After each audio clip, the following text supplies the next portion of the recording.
Olá, meu nome é Roberto Tacani, eu sou engenheiro agrônomo, professor da Universidade Federal de Ceará.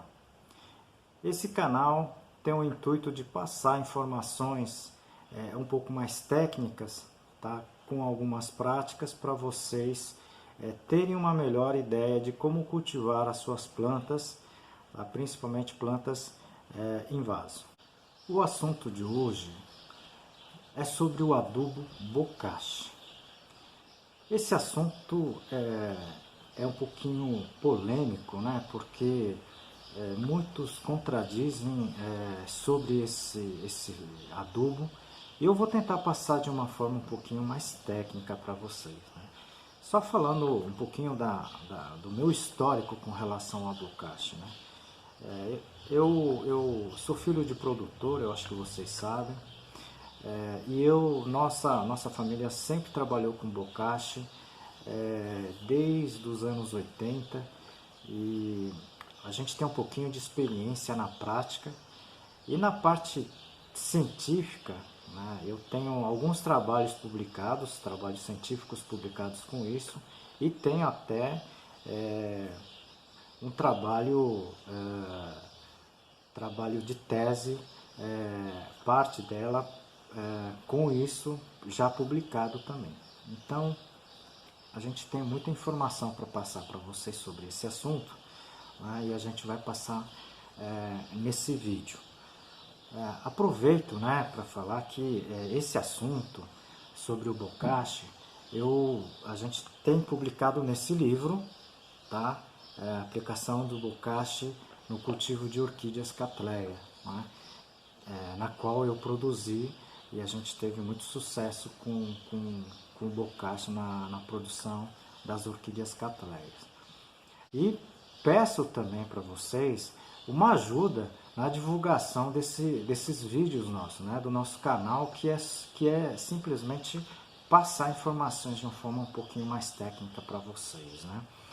E peço também, se vocês puderem, dar o like, né, clicar nesse joinha que está aí no seu monitor, passar na sua tela, e nesse botãozinho inscrever, tá? Isso ajuda muito, né, a gente conseguir divulgar mais essas informações para quem gosta de plantas. O bokashi, ela entra na classe, na verdade na classe que eu considero como adubos biológicos, tá certo? Ela difere um pouco do adubo orgânico, porque o adubo orgânico, ela simplesmente é o material basicamente inerte, né? E no caso do adubo bokashi, né, que eu considero como adubo biológico, ela contém também dentro, além dos nutrientes, os micro-organismos, tá certo? Então ela contém bactérias, elas contêm fungos, mas são bactérias e fungos, micro-organismos no geral, benéficos e não maléficos, não é aquelas que causam doenças. O que é isso, né? Na verdade é um adubo vivo, né? Exatamente, é um adubo vivo, tá? É mais ou menos como esse leite fermentado, né? É mais conhecido como Yakult. Você toma aquilo, mas por causa das bactérias, né? Dos lactobacilos que na verdade fazem bem para o nosso organismo, né? Outro exemplo também que eu posso dar para vocês é o próprio queijo, né? Aquele queijo, entre aspas, podre, né? É o queijo gorgonzola, né? Tá? Que na verdade é caríssimo, né? Você está pagando caro porque ela tem o fungo, né? E na verdade o bokashi tem um pouquinho desse tipo de entendimento. Eu vou mostrar nesse vídeo aqui os dois tipos básicos de bokashi, tá?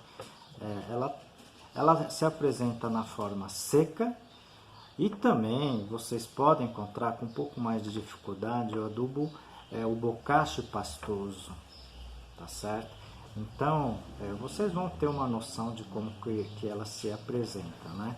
Eu vou colocar aqui no vídeo para vocês verem. Aqui eu estou apresentando dois tipos do adubo biológico. os conhecidos como bocashi, tá certo? Existe o bocashi seco, aqui na esquerda, tá certo? E o bocashi pastoso. Eu particularmente uso o adubo pastoso, tá?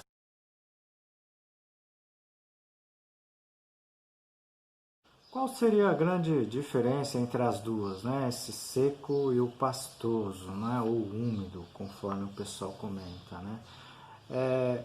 Na verdade, a diferença é única.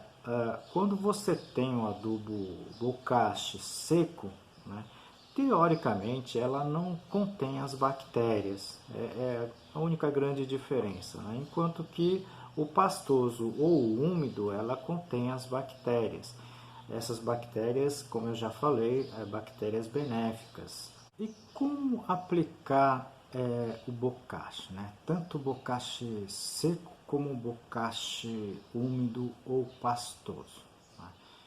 Eu vou fazer um videozinho sobre isso, tá certo? Então vocês aguardem, porque existem alguns detalhes que eu gostaria de explicar no passo a passo.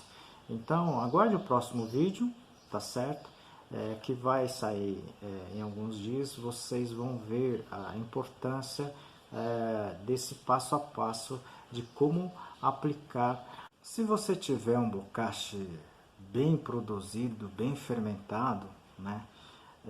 A gente orienta em torno de uma colher de chá rasa por planta, tá certo? E isso a cada 2 a 3 meses. Né? Plantas que crescem muito rápido, como são os condimentos, por exemplo, a gente pode colocar uma colher por mês, tá certo?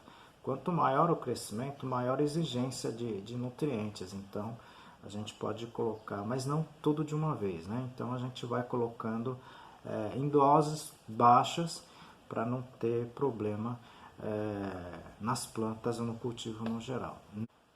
Após você ter feito a aplicação do bocashi, nessas condições que eu falei para você, olha, em um dia, ou no mesmo dia, no final da tarde, vocês vão observar crescimento de bolor, né? São fungos que vão crescer em cima do bocashi, ok? Não se preocupe, esses fungos são fungos que a gente costuma dizer que são fungos do bem, tá certo?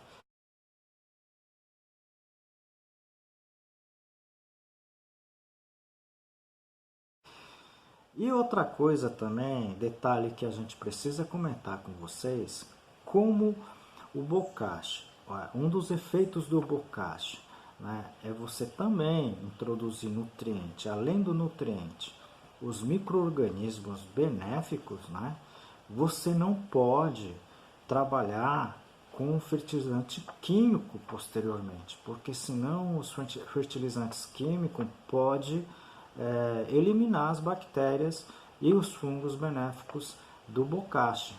Tá? E muito menos vocês podem utilizar agentes pesticidas, né? Fungicidas, bactericidas, inseticidas, tá certo?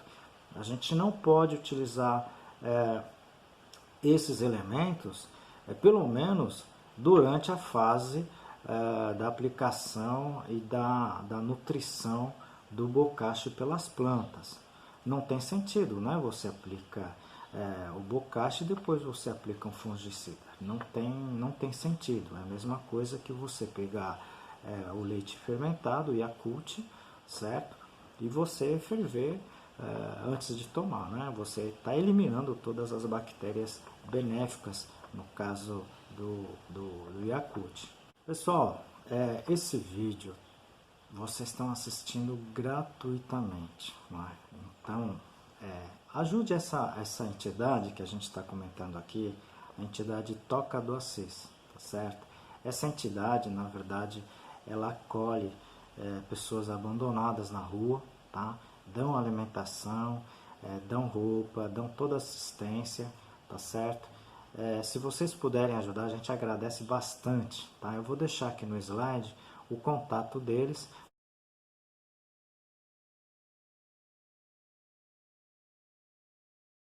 Tem gente já me solicitando como é que faz o bokashi, que tipo de bokashi pode ser feito, origem animal, origem vegetal. A gente vai comentar sobre isso em vídeos futuros, porque se a gente for falar tudo aqui que eu sei, a gente vai ficar horas e horas, tá certo? Mas eu vou pedir uma coisa para vocês, né? Eu vou pedir novamente o seu apoio clicando no joinha que está aí, é só clicar, e também no inscrever, tá certo? Infelizmente, esse aqui é o 18º vídeo, mas muita gente assiste, tá certo? E não clica pra gente, então a gente não sabe se está gostando, se não está gostando. Por favor, e faça os seus comentários, tá bom? Então, obrigado pela sua audiência e até o próximo vídeo.